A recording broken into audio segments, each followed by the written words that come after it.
when I want to really understand things like phase and transients, I can just get in there and I know what's going on, like a deep cellular sample level within the audio and Pro Tools.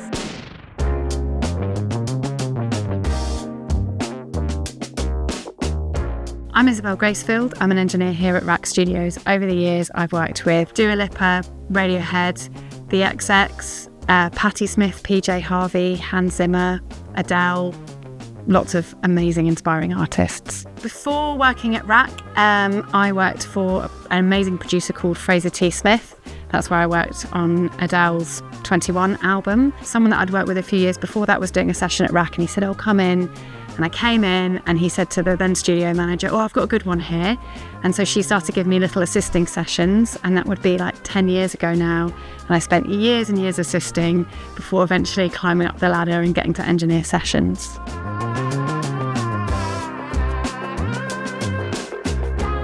Very recently, I got asked to work on Dune 2 for Hans Zimmer and Steven Lipson, and they had basically finished most of the score, but Hans wants this film to be, his masterwork.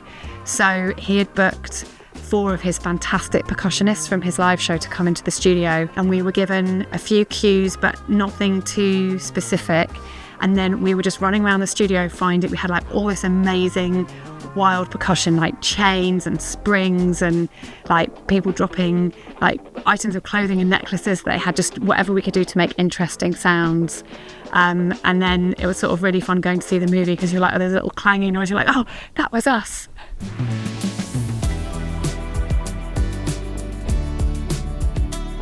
My recording process is very analog based.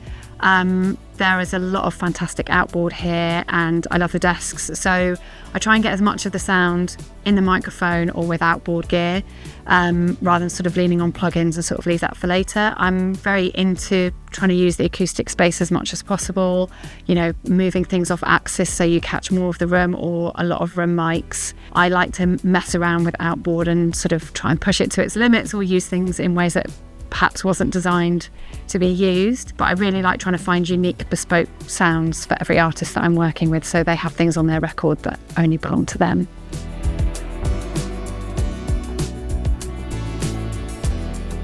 The gear that we have here, we've got the 2 API desks that are actually pretty unique pieces of gear for those spaces, and then in Studio 3 we've got a Neve VR Legend, which actually used to be in Studio 2 at Abbey Road.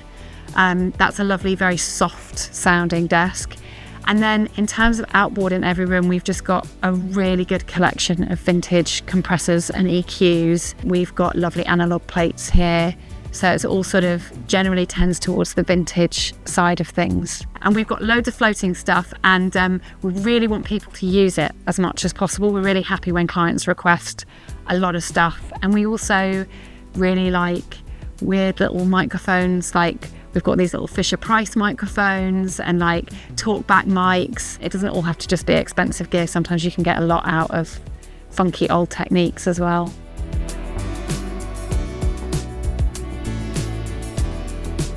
So I'm holding our 2 Fisher-Price mics. You can get these on eBay for about £25.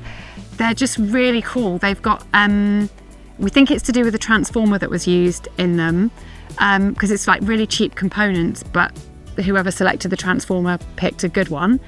And they just distort and compress in a really powerful way. They're fantastic on drums, they're fantastic on piano, and they're also really good on strings. So it'll be really nice to have like a 16-piece string orchestra in Studio 1, and I'll run down the front and put a couple of these down. Everyone finds it hilarious. They are very, very temperamental, and I'm frequently reporting them for faults. And our tech did tell me that in the first 6 months that she worked here, she spent more time troubleshooting these guys than any other piece of equipment in the studios. But we love them.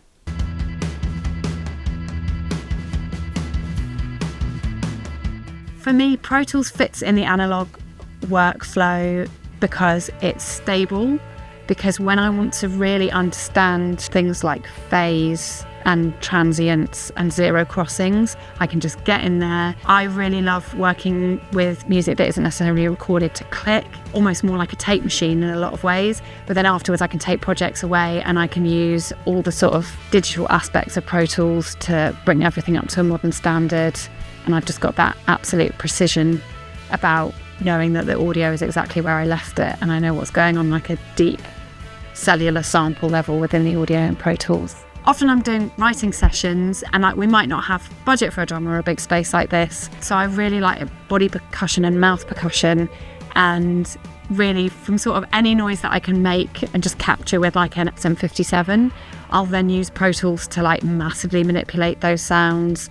I use the onboard Melodyne integration. So yes, the other day I was doing something that needed a sub drop, and I didn't want to go to my sample drive, so I just like got a mic and went boop, and then used Melodyne to like pitch it right down, and then used like 8 different distortions, lots of filtering to get like a really nice sub drop that worked with the track. Sort of like to record things in this like very organic way, and then spend a lot of time in Pro Tools just like, and I'll just stack up loads of plugins and then I'll commit it and then do it again and commit it and just build up layers and layers of processing to sort of try and move sounds from one place to another.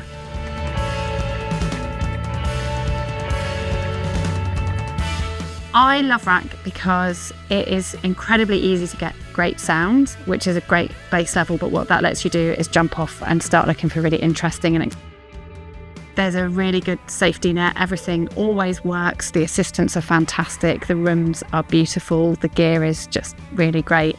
It sort of spoils you for going anywhere else.